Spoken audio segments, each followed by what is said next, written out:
Hey everybody, Brian here from quantlabs.net. Got some more questions from the same previous person from last week.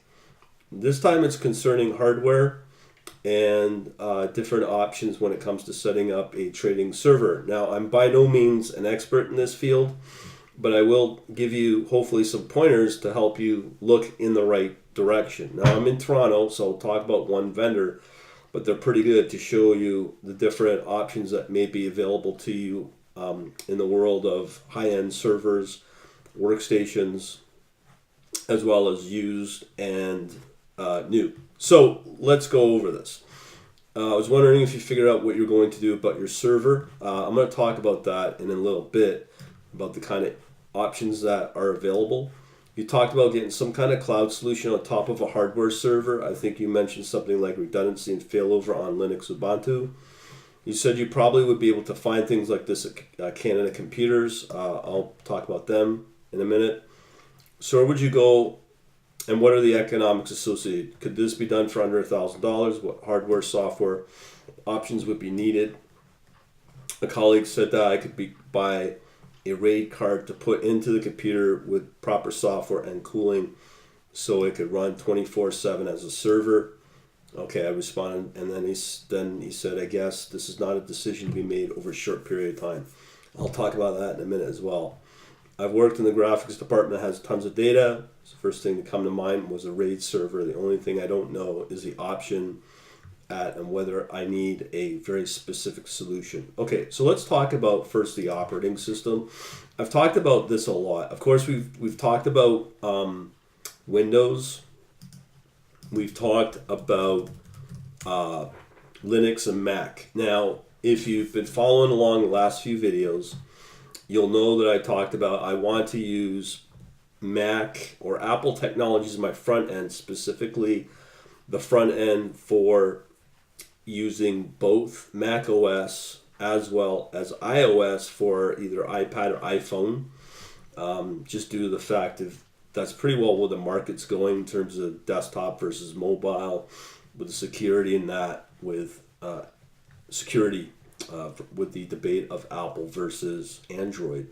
So when you start getting into more of the back end, there's a couple of options. Now, if you go to Linux Distro Watch, this is a good site if you're ever confused about what distribution to go with Linux. What you'll find is this site's really good to understand what are the popular distributions of Linux right now, and obviously you want to go with the more popular ones, which can be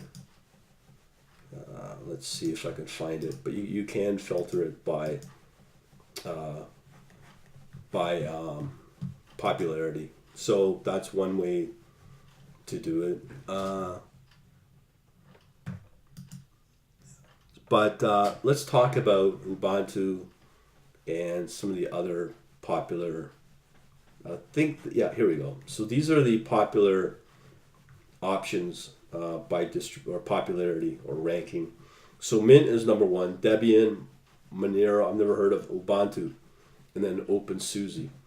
Now, this one, Fedora, is the Red Hat open source, kind of like the test bed for Red Hat. Then you get into the equivalent of SUSE as well, which is originally owned by Nortel. Sorry, not Nortel, Novell. And they're kind of popular, but these ones I'd kind of stay away from if you're going into a production environment. Ubuntu's been slipping just due to the fact of their GUI choices that they've been adding. I think a lot of people are tired of it. Now, when you get into Mint and Debian, Mint is an interesting one. That's more of a desktop type of Linux, and then you get into Debian. Now, the nice thing about Debian, it's more server-based, so you can get a pure Linux thing. That's why it's more popular now. It's just pure Linux, no funky stuff going on, true open source. So if you ask me, I'd probably choose, if I was to stay in the world of Linux, probably go with Debian. Now, there's another option that you need to understand is when you're following the world of Linux, there's Linux and then there's Unix. Now, in the world of Unix, which is the original, you may want to look at a few options there. There's OpenBSD, which is a Linux distro, but it's very pure for purists of Linux or BSD. Now BSD, so there's the OpenBSD, and then there's the free BSD as well, which a lot of high frequency shops apparently use this one because it's a very stripped down version of Linux, and it's just really designed for being what they call bare metal. So if you're trying to strip out and have minimal amount of functionality in the operating system, this can be a pretty good operating system version to go with. But you better be highly advanced from the programming standpoint, either in Java or in C++. And then what you normally would do with these versions is you would build from source. So you got to be, as I said, fairly advanced to really take advantage of these operating systems. I've actually, if you go to my YouTube channel, I've talked about quite a bit about FreeBSD. Now, ultimately, I think that's probably the option I'd probably go with is the FreeBSD. So, as I said, if you go into the FreeBSD option and look for it, you'll find a couple of videos, and it's specifically mostly around C++ and Java, as I said. Okay, so be aware of that. But that is a decent operating system. Now, when you're starting out, you probably want to go with Ubuntu. It's kind of like the simpler version of, and it's easier to install components of Linux. Now, if you're just starting out learning to program Java, C++, Python, whatever, yeah, Ubuntu is a good option, but obviously Mint is your number one option for that popularity. I haven't played with it in a long time, so I don't know the relevance of it. Okay, so that's the operating system options. So there's also a Ubuntu server as well, which is fairly popular. But ultimately, I think my end target operating system with a low latency in mind would definitely be FreeBSD. Okay, so that's the operating system options. Really, it's not Ubuntu, but as I said, that is the easier option when you're starting out. Okay, so now let's talk about the hardware server. This can get really complicated because in my last video I was looking for this company called Canada Computers or something. I'm in Toronto, so if you go to here in Google and you were to look for this company, they're on this street called Brimley Avenue. They've renamed to this Delta Server Store. The one thing I like about this website is you get all the used servers that they have in stock for both the major vendors, HP, IBM, and Dell. Now, what I'll say from a high level is you have HP, which can be cheaper, but a lot of their peripherals are proprietary. IBM's, if you're new and really inexperienced with IBM's not bad because a lot of their hardware is easy to install, but again, it's still proprietary. Now, if you want to use third party, you can definitely use Dell. It's more of a hobbyist brand to go with, so I'm always looking at Dell. And Dell, if you go through here, gives you a variety of different servers. Now you have the RAIDs, as you mentioned. So let's go further into this. So where would you go, and what are the economics associated with? Could this be done for under $1,000? Now, if you just look, let's just look at what's available for under $1,000. See, you have here this R30 350. So yes, the server can be bought for as little as $250. But remember, this is a dual core or a quad core, so it's very slow. But for starting out, I think it's fine. If you don't need and you're working with Linux, 500 gigabytes should do you enough, but you could probably boost that up to maybe a terabyte. It should be well within your budget if you're kind of stuck. But again, depending upon the kind of server you're looking for, and obviously it depends upon your budget. Now, to determine what you want, one thing you may want to look at is memory, and forget everything else. Actually, two things: total core and RAM. You don't care about speed. Now, let's talk about software. I'll come back to these ways of figuring out what server you want to go with. So the question is software options. Now remember, you're not using third-party software. My approach is to build my own solutions. So again, I've talked about the languages that I want to use: Python, C++, and Java. All those languages are fairly friendly on a Linux or in a Linux environment. Now remember, we're not dealing with Mac, we're not dealing with Windows, we're dealing with Linux only, or Linux or BSD. So knowing that they're open source languages, so because I'm building out my own solutions and my own custom scripts, my own custom little binary programs to do this or that against the server, there's really no need for a heavy graphical user interface. That's why I'm doing everything in Mac. And then what will happen is on the back end, specifically on these servers that we're talking about, what we're going to do is we're going to use some form of a database, which I've already talked about, using Redis, which is fairly advanced, very minimalistic as a database size, and it's very fast. So really, you're not limited on the kind of hardware. But the nice thing is, when you take this approach, what you need to figure out is what are the things that are important to you when you're using this approach and building your own custom solutions in, let's say, C++, Java, or Python.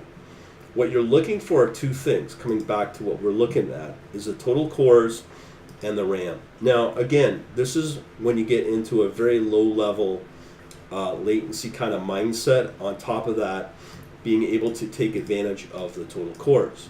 Now, if you're new, you just stick with Python, let's say, or let's say you move into Java. That's fine. But again, chances are, and as I said and I responded, it depends upon how many instruments you want to watch live in the markets, how many strategies you're going to run, and also how many, what other things you're going to do with that server. You're going to be running portfolio optimization testing.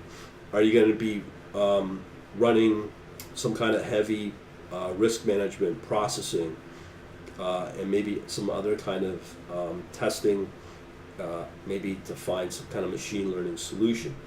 Again, because you're building your own solutions, you're not limited based upon on the operating system itself, or you're not limited basically on the hardware. Here's what I suggest. If you're starting out as a programmer, just stay with Python. You can go with a very cheap entry level server. So any of these guys should do you fine when you're starting out. But yet, you know what? You don't even need to go this level, because you can just get commodity hardware and do it on a Windows or even on a Mac. So that's all fine and good when you're testing and whatnot.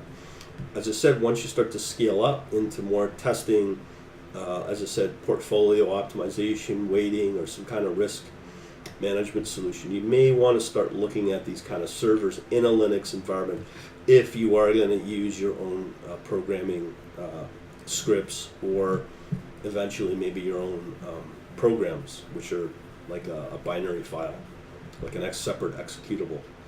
So if that's the case, you can still go with these cheaper servers, and here are all your options. Now, if you're going to go live trading and you're only going to be doing, I don't know, watching 50 instruments, these little cheap servers should be sufficient enough to do that. But in my case, I'm intending to do a lot more. So once you start getting into this kind of server, you can see the prices start to really get up there. So what you're looking at on board, you're looking at 1 terabyte of memory, and then you're also looking at the number of cores that are available, which is 32. Now, Python won't really take advantage of that. Java can take advantage of it through their JVM, the Java Virtual Machine. But to really get optimal performance, you definitely want to use a like a multi-threading library, specifically in C++, and that's where C++ shines really. So if you go into my YouTube channel, if you ever at the ultimate decide to get into that level of development for your own custom trading system or platform, you may want to look at the C++ set of videos that I've got in here. There's 100, as you can tell. But what you're specifically looking for is Redis is very good for these type of servers. The other one you may want to look at is threading as well. So why choose C++ multi-threading library for HFT potential? But you're not going to get that kind of potential unless you are pretty well taking these type of servers and putting them into an exchange environment to even remove that extra latency. So these are things that you may want to look at and to really understand the multi-threading as well. So kind of important. And again, if you're really advanced, you may want to start looking at socket programming. Depending upon your database, you can also use SQLite as another option. But I've got lots of videos here to demonstrate all of these as well. Okay, and then again, you could look at other multi-threading libraries like the ones from Intel. Like I've done some analysis on this. So if you look at Intel TBB, which is kind of like an open source library from Intel, that's one. There's also Open MP, I believe it is. Yeah, MP. There's a bunch, but you got to really decide on what you want to use, because once you start getting into this level, you're looking at the battle between Intel and NVIDIA. From my perspective, I'd still probably go with Intel. But again, this is highly advanced research, and I'm nowhere close to actually getting this into a trading environment. So, as I said, a good website to go through if you are in Canada is maybe go through this level of servers that are available, understand the cores, understand the processor, because when you start using something like Intel TBB, what it really matters is the number of cores available to that library for that program for true multi-threading. And obviously once you start getting into the higher number of cores, it gets more pricey, and the available amount of RAM on the system, as well as a type of processor you have. So that's what determines the price. Now, you can ask yourself, would you rather go with a new processor, a new server, or a used server? If you ask me, and you're starting out, what you're needing to guard closely is your code and your software. Outside of that, it doesn't really matter what server you go with. You will probably outgrow it if you start to get really serious with the trading. But the nice thing is it will automatically scale depending upon how you architecture the software, be it in Java, C++, or Python. So you got to be very mindful of that when it comes to architecting it. But the real, as I said, the determining factors is the processor, total cores, and RAM. Now, as I said, if you really want to take advantage of the multi-core, as you can see here, you definitely probably want to stick with C++, because a lot of these libraries and these boards are really, really optimally designed for C++ or C, or even assembler if you want to go to that level. But C++ is a great option for that.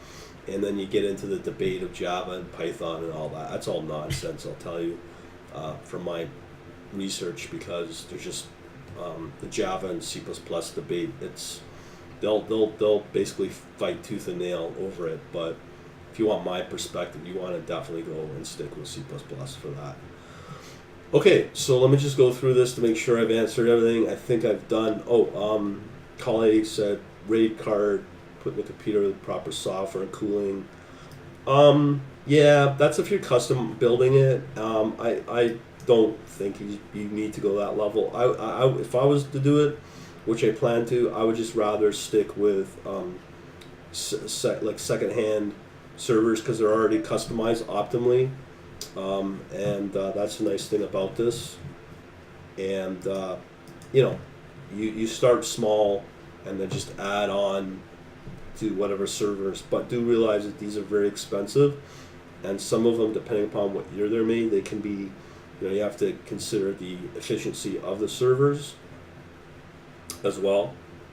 So keep that in mind as well. All right, so let me just go back to this Q&A. I guess it's not a decision to be made over a short period of time. Lots to think about, I guess. Yes, there is lots of stuff to think about. I've highlighted what you need to consider, depending upon, again, the magnitude of number of positions your system will have, how many instruments you're running or watching, and what you're doing with the server. So hopefully I'll help you out, but you've got to really know your software to really take advantage of it. But if you're just starting out and you don't care, you could do commodity hardware like on a PC, or if you want to just test one of these little puppies out with a custom build of Linux, you could try to do that, but this really comes down to your programming skills. Hopefully I'll help you out.